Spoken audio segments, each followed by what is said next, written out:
I never thought a single sentence could cut so deep, like a knife twisting in my chest.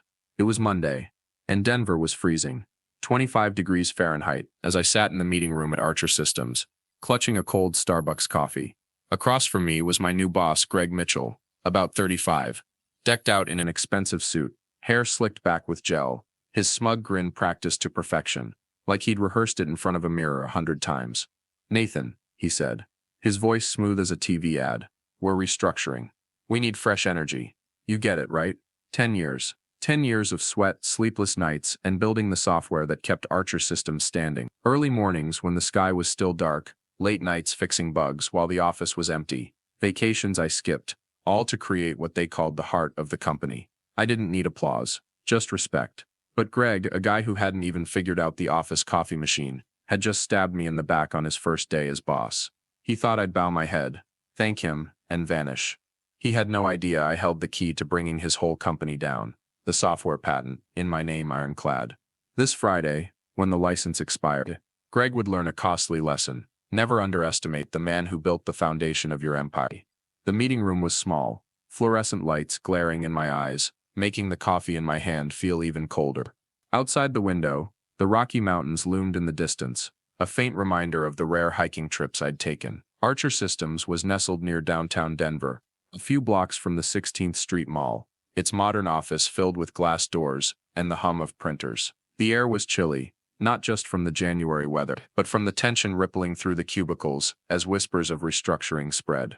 Greg leaned back, arms crossed, his voice slick like he was selling a used car. "It's not personal, Nathan. We just need new blood." I stared at him, letting the silence stretch for a few seconds. "Of course," I said, my voice even, almost soft. He smiled, thinking I was playing along, maybe even grateful. But in my head, I wasn't angry. Not yet. 10 years, 3,214 days, I'd built this system from scratch. Every line of code, every patch, every shortcut, it was mine. The patent, I'd filed it 5 years ago, when the board tried to stall. Put my name on it, or I walk. I'd told them. They agreed, signed the papers, then forgot. They always forgot the guy behind the curtain, and now that curtain was about to collapse. I stood, brushing imaginary dust off my jacket, and walked out.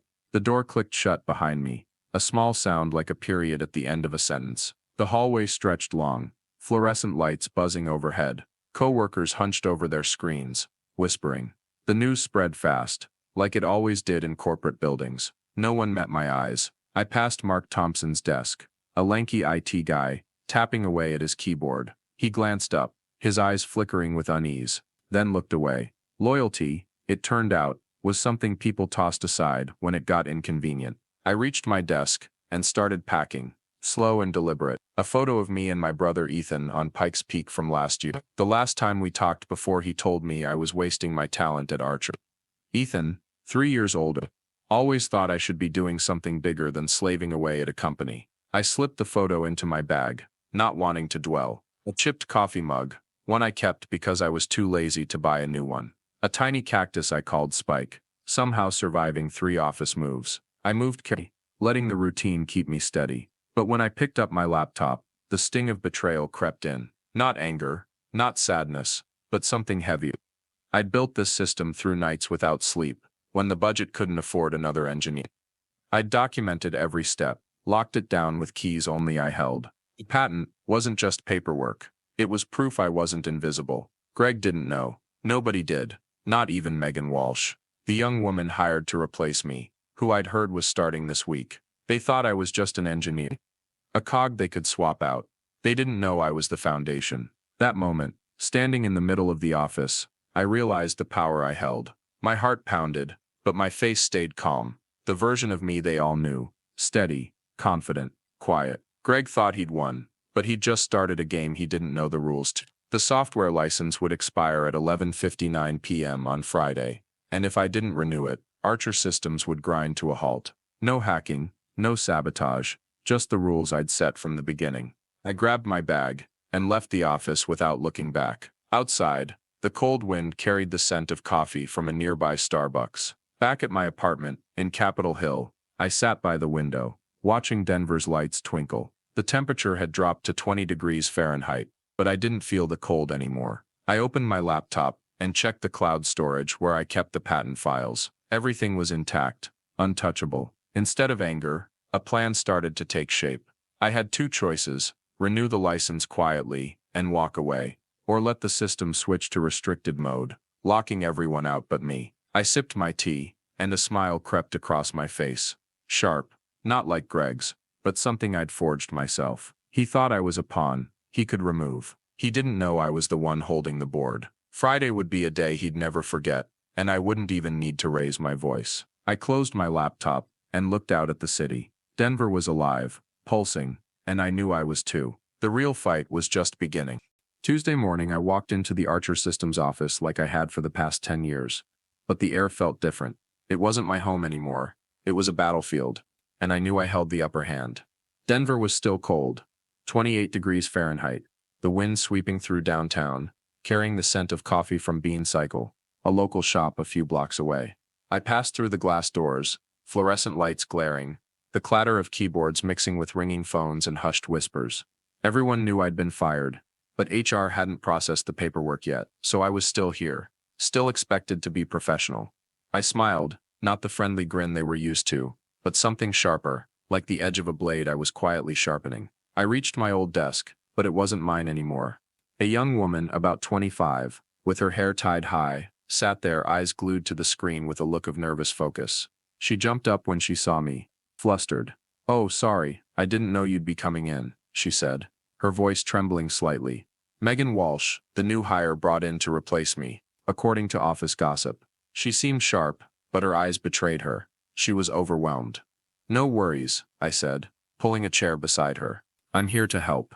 She gave a tight, embarrassed smile, clearly unaware of the full story.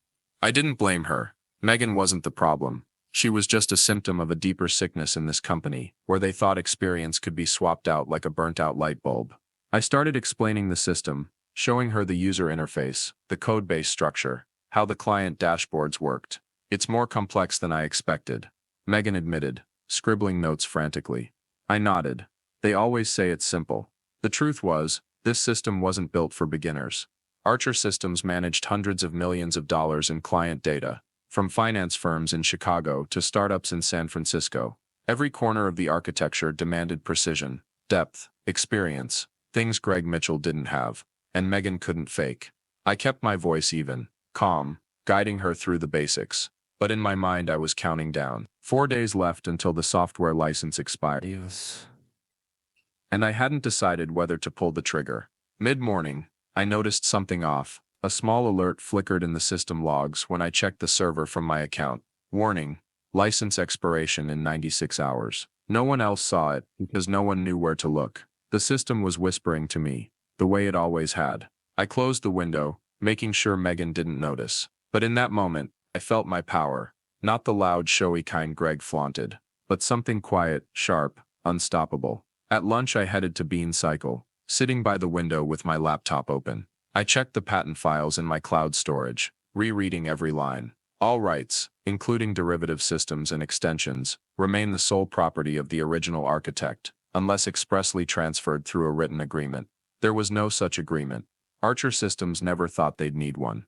Their first mistake. I sipped my coffee, watching people pass by on the 16th Street Mall. Greg was probably in his office, adjusting his chair, hanging his diplomas on the wall, pretending he understood the business he'd just inherited. He had no idea I was setting the stage for his perfect little first week to crumble. My phone buzzed, a familiar number I hadn't expected. Ethan, my brother. We hadn't spoken since our fight last year on Pikes Peak, when he told me I was wasting my life at Archer. Ethan, 43, a financial consultant, always thought he knew what was best for me. I hesitated, then answered. "Nathan, I heard what happened." "Oh." His voice was low, not as cocky as it used to be. "Those corporate idiots, morons. You okay?" I paused for a moment. "I'm fine," I said, keeping it short. He sighed. "I was wrong when I said you were wasting your talent. If you need anything, just call." I didn't know how to respond. I didn't know what to say. Just said, "Thanks," before hanging up. Ethan's words caught me off guard. What airy? They stirred something deeper. A sense that I wasn't alone. Maybe he was changing. Maybe I was too. Back at the office, the atmosphere had grown heavy. I saw Mark Thompson, the lanky IT guy, pacing in the hallway, clutching a stack of papers, muttering about login issues. He stopped when he saw me, his eyes tense. "Nathan, the system's starting to lag. You seen anything?" I shrugged, keeping my face neutral. "Probably just a minor glitch." Mark nodded, but I knew he wasn't convinced. The system didn't have minor glitches, unless something was wrong, and I knew what it was. The license was counting down, silent but relentless. I kept working with Megan, who was now trying to fix a small analytics bug. "It's not running like the manual says," she said, her voice tinged with frustration. I showed her how to check the logs, but I didn't reveal the truth. She was smart, but this system was a maze, and I was the one who'd drawn the map. As she typed, I scanned the office. Greg stepped out of his office, phone pressed to his ear, laughing loudly, full of confidence. He didn't know a thing, but I caught the worried glances of a few coworkers, the ones who sensed something was off, even if they couldn't pinpoint it. By the end of the day, I felt a shift. Not anger, but a cold clarity. "Oh." I could have warned them, told Greg to check the license. But I didn't. I'd warned the board 5 years ago. They chose to forget. They chose I chose arrogance over respect. Now they'd face the consequences. I made my decision. I wouldn't renew the license. Not to destroy them, but to remind them who I was. This was my game, and I was making my next move. As I left the office, I passed Greg's room. He was still there, hunched over his desk, screen glowing. He didn't see me, and I didn't linger. Outside, Denver was slipping into dusk, the city lights starting to flicker. I walked away, a confidence rising in me. The plan was moving forward, and for the first time in years, I didn't feel like the one losing. Ethan called again, as I got back to my apartment, leaving a voicemail. "Nathan, I'm serious. You need anything, just say it." I didn't reply yet, but I knew he'd be there. This was my fight, but I had someone in my corner. Friday was coming, and Archer Systems would soon learn how badly they'd messed up. Wednesday, I walked into the Archer Systems office feeling like I was stepping into a building on the verge of collapse. Denver was still cold, 26 degrees Fahrenheit, the sky heavy and gray, like it was bracing for a storm. I passed through the glass doors, the fluorescent lights glaring, but today, the usual rhythm of keyboards was gone. Instead, there were sighs, phones ringing off the hook, and tense voices echoing from the cubicles. Word of the system errors had spread, and the air was thick, as if the entire building knew something was breaking but didn't dare say it out loud. I headed to Megan Walsh's desk, the young woman hired to replace me. She was there, hair disheveled, eyes red from lack of sleep, her screen flooded with error notifications. "Nathan," she said, her voice almost pleading, "the system's down again. 3 clients can't log in, and I don't know why." I pulled up a chair beside her, keeping my tone steady. "Let me take a look." I opened the system logs, and there it was, clear as day. Warning, license expiration in 48 hours. Renew or expect restricted mode. The alert glowed red on the screen, but only I knew what it meant. Megan didn't see it, and I wasn't about to tell her. "Looks like an authentication issue," I said, guiding her through a temporary workaround. She nodded, typing frantically, but I could tell she was drowning. This system was a labyrinth, and I was the only one with the map. The office was slipping into chaos. Mark Thompson, the lanky IT guy, rushed by, phone in hand, shouting something about the API hanging. He stopped when he saw me, his eyes desperate. "Nathan, any ideas? Clients in New York are blowing up our phones." I shrugged. "I'm helping Megan. Maybe a server glitch." Mark shook his head and hurried off. I wasn't lying, but I wasn't telling the truth either. The system wasn't broken. It was doing exactly what I designed it to do. Counting down to expiration. Silent but unstoppable. At noon, Greg Mitchell called an all-hands meeting in the large glass conference room, overlooking downtown Denver. He stood at the head of the table, his suit slightly wrinkled, but still trying to project confidence. "I just want to say I'm proud of how everyone's adapting," he began, his voice too cheerful, like a commercial actor. "Transitions are tough, but with new talent like Megan, we're moving in the right direction." I sat at the back, watching. He didn't mention me, as if I'd already become invisible, but I saw the anxious glances from coworkers, the sidelong looks when Greg brushed off the minor issues. Then Mark raised his hand. "Greg, clients are reporting dashboards won't load. We're trying to trace it, but it's tough." Greg didn't flinch. "Just growing pains," he said with a forced smile. "We'll sort it out." I nearly laughed out loud. Growing pains. That was his answer. The meeting ended in awkward silence. Coworkers exchanging looks but saying nothing. As people filed out, Mark passed me and muttered, "It's getting worse, Nathan." I nodded. "I know, but I didn't move to fix it. I could have logged into the server, checked the license, warned them, but I didn't. They'd chosen Greg over me. They'd chosen new blood over the foundation. Now they'd see how much that foundation mattered." Late afternoon, I got a text from Ethan, my brother. "Meet me in Low, 6 p.m. need to talk." I was surprised. Ethan rarely came to Denver, and after 10 years, I didn't expect him to show up just to offer comfort. But his call yesterday had shifted something. I agreed, left the office early, and walked along the 16th Street Mall to a small bar in lower downtown. Ethan was already there, sitting at the counter, wearing a leather jacket, his hair flecked with gray. At 43, a financial consultant, he looked more approachable today, not the arrogant older brother who'd pushed us apart. "Nathan," he said, sliding a beer toward me, "you don't look as bad as I thought." I gave a faint smile. "Thanks." We talked, the first time in years, without arguing. "I heard about the firing," Ethan said, his voice low. "That boss, Greg or whatever, sounds like a total moron. But you've got a plan, don't you?" I sipped my beer, meeting his eyes. "Maybe." Ethan tilted his head, like he could read me. "You're not the type to sabotage, but I know you're not letting them win easy." I didn't mention the license, but Ethan's look told me he understood. "Whatever you're doing," he said, "I've got your back. I was wrong when I said you were wasting your talent. You're the best I know." His words hit me harder than I expected. For 10 years, I'd fought alone. Now someone was in my corner. Back at my Capitol Hill apartment, I opened my laptop and checked the system logs remotely. The warning was louder now. "License expiration, in 48 hours. Restricted mode will activate." I could stop it, renew the license, save them. But in that moment I saw Greg's smug grin again, heard his voice say new blood. I closed the laptop. They didn't deserve saving. This wasn't revenge. It was justice. The system would collapse, not because I broke it, but because they broke me. The office was spiraling. Phones rang non-stop. Emails piled up with subject lines like urgent dashboard failure or client error.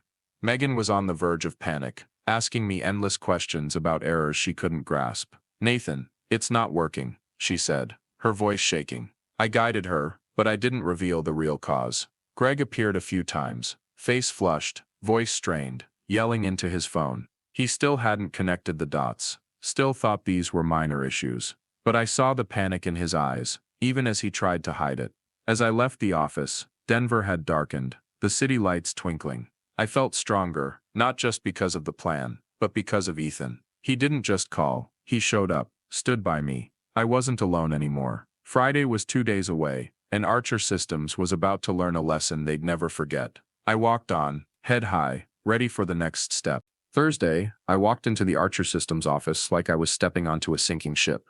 Denver was frigid, 24 degrees Fahrenheit, the sky heavy, as if the city itself sensed the storm about to break.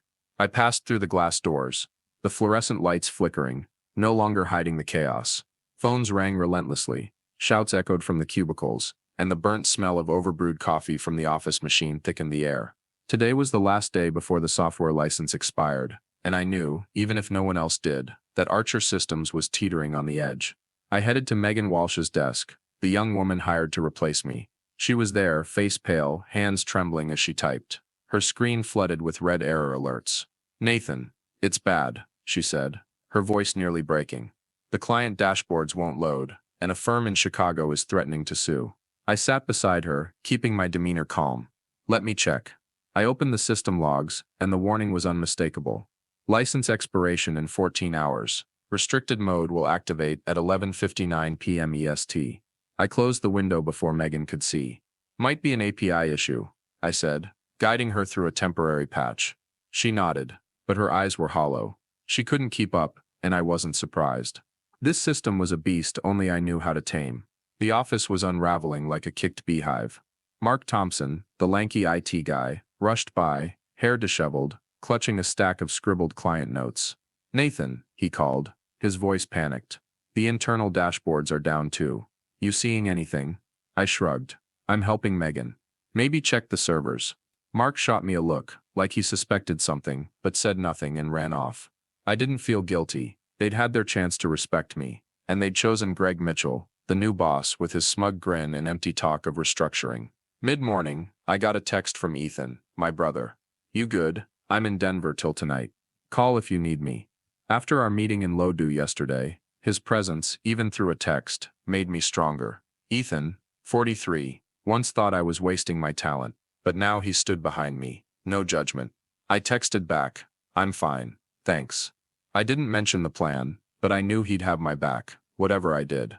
At noon I walked to Bean Cycle, a coffee shop a few blocks from the office on the 16th Street Mall.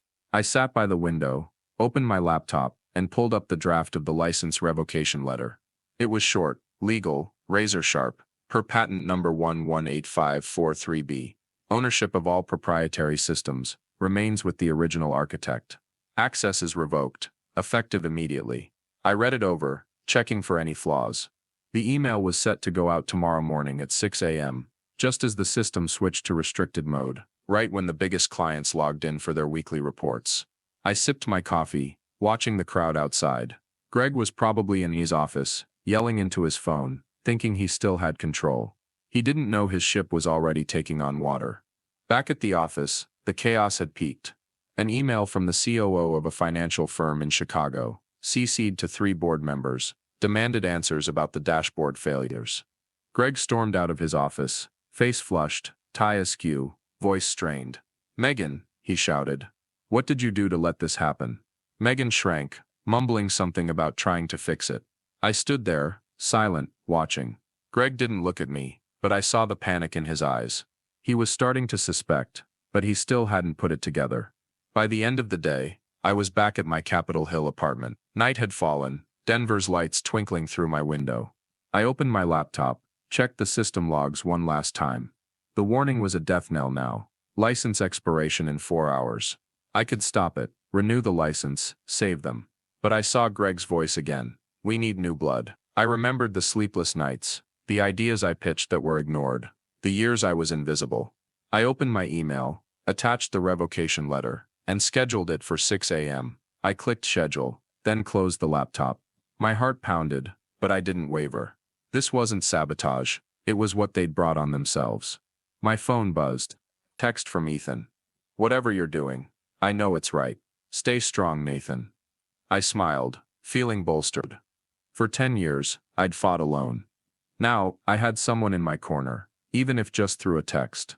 I sipped my tea, looking out at the city.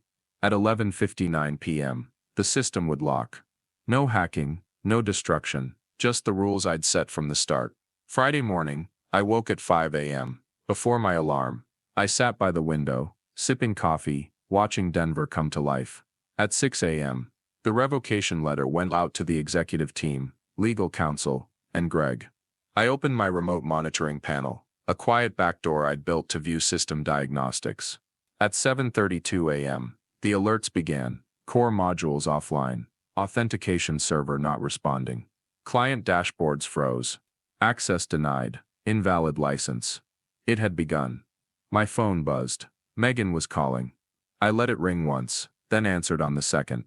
"Nathan, everything's falling apart," she said, her voice laced with fear. "Client logins, dashboards, internal portals, all down. Mark's losing it, and Greg, he's freaking out." I kept my voice calm. "Did you check the logs?" "Yeah, it says the license is invalid." "How can that be?" I replied, softly, "I revoked it. It was never theirs, Megan." Silence. "Why didn't you say anything?" she whispered. "I did," I said. "Just not recently." I ended the call. The office was a mess now, even though I hadn't gone in. I pictured Greg running between cubicles, yelling into his phone, trying to explain to clients in New York and Chicago. He still didn't understand, but he'd figure it out soon. I sipped my coffee, feeling a quiet relief. Not the thrill of destruction, but release. For 10 years, I'd kept this ship afloat. Now I let it sink, and I didn't need to raise my voice. I left my apartment, walking along the 16th Street Mall. My phone buzzed again. "Ethan, heard your company's imploding," he texted. "Proud of you." I smiled, not replying yet. Today Archer Systems would learn their final lesson. Don't discard the person holding you up. I walked on, head high, ready for what came next. Friday, I stepped into the Archer Systems office like I was walking into the ashes of a fire. Denver was freezing, 22 degrees Fahrenheit. But the air inside the building was colder, thick with panic. I passed through the glass doors, the fluorescent lights flickering, casting shadows on strained faces. Phones rang without pause, shouts and whispers blended together, as if the entire company was trying to keep itself from falling off a cliff. The system had crashed this morning, just as I'd planned. When the license revocation letter went out at 6 a.m., Archer Systems was now a rudderless ship, and I was the one who'd pulled the plug. I headed to Megan Walsh's desk, the young woman hired to replace me. She was there, eyes red, hands cradling her head, her screen frozen with a stark access denied message. "Nathan," she whispered, when she saw me, her voice breaking. "Everything's gone. Clients, dashboards, all of it." I nodded, keeping my face composed. "I know." She looked at me, as if she wanted to ask why but didn't dare. I didn't explain. Megan wasn't the enemy. She was just caught in the crossfire of a war that wasn't hers. The office was a battlefield now. Mark Thompson, the lanky IT guy, stood at the end of the hallway, yelling into a phone with a client in New York, his voice nearly hoarse. "We're trying, I swear," he said, then turned away when he saw me, his eyes a mix of anger and desperation. I didn't stop. They'd had 10 years to listen to me, and they'd chosen Greg Mitchell, the new boss with his empty promises of new energy. Now they were paying the price. I passed the glass conference room, where the board was holding an emergency video call, their voices spilling into the hallway, thick with tension. "The stock's down 15% this morning," one shouted. "Chicago clients are threatening lawsuits." I allowed myself a faint smile. They'd ignored me in meetings like those for years, and now they were reaping the cost of their arrogance. I kept walking, but then I heard hurried footsteps behind me. "Nathan," Greg's voice, strained, almost cracking. I stopped, turned, and saw him standing there, face flushed, hair disheveled, no trace of the smugness he'd worn before. "You've seen what's happening, right?" he asked, his voice trembling.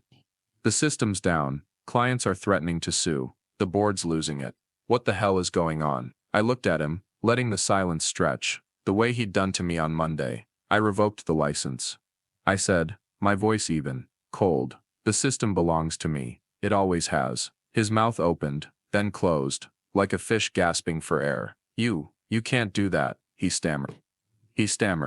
"We had a deal. You have to fix this." I tilted my head. "The deal ended when you fired me. Who did you think I was, Greg? Some employee you could toss aside?" He blinked, and for the first time, I saw real fear in his eyes. "Nathan, please," he said, his voice dropping, almost begging. "Name your price. We can work this out."